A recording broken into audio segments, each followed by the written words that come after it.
Yes, mambo vipi mwana sawa sawa digital. Niko na story ambayo inamhusu Harmonize, Konde Boy, Konde Mjeshi kutokea kule Mtwara bana Chitohori huko. Mambo yamekuwa ni mengi sana. Moja kati ya wasanii pia ambao kwa sasa hivi wamekuwa wakionekana kwamba kutaka kurudi sana kwenye mahusiano na Kajala Frida, moja kati ya wapenzi wake ambao kisha walishawahi kudate, then kuna ups and down ambazo ziliweza kutokea. Kajala 1 zikaja, Kajala 2 ikaja, lakini pia juzi tu hapa tumeona clip ya Kajala 3. Noma sana, mambo yamekuwa ni mengi sana. Sasa Harmonize pia ameweza kuposti clip kidogo cha video akionyesha kadi ya mwaliko wa birthday ya mtoto wa Mario na Paula, Princess Amara, lakini pia ambayo inaweza tunajua kabisa anafikisha mwaka mmoja siku ya tarehe 3, yani siku ya kesho.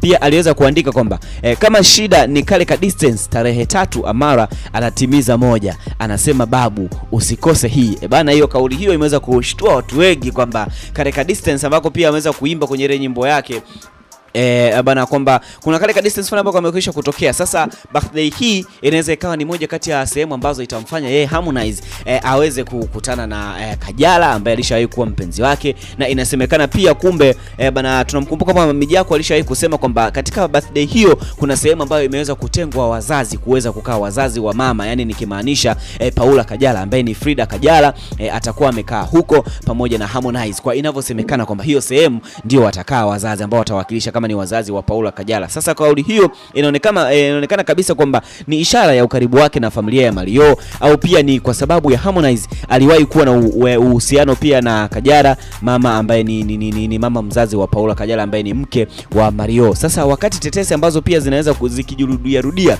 kati ya Kajala pamoja na Konde Boy zikiendelea kushika kasi zaidi, ujumbe huu unachochea mpya kabisa, umekuwa na moto mpya kabisa kwenye mitandao ya kijamii, ikimaanisha kwamba hawa watu mbona kama wanataka kurudiana moja kwa moja. Sasa I think hiyo siku ya birthday hiyo tutajua mengi zaidi na mambo mengi zaidi yataweza kutokea. Harmonize atarudiana na Kajala au namna gani vipi? Kwa sababu watu wengi pia wamekuwa wakicomments kwamba kapo ya Harmonize pamoja na Kajala ni bonge moja la kapo, lakini pia kuwa ni watu ambao pia wanaendana na vitu vitakuwa poa kabisa endapo wawili hawa wataweza kurudiana. Yapi maoni yako? Drop comment yako hapo kwenye sawa sawa digital. Habari kingine mwako tunakwambia take love for this.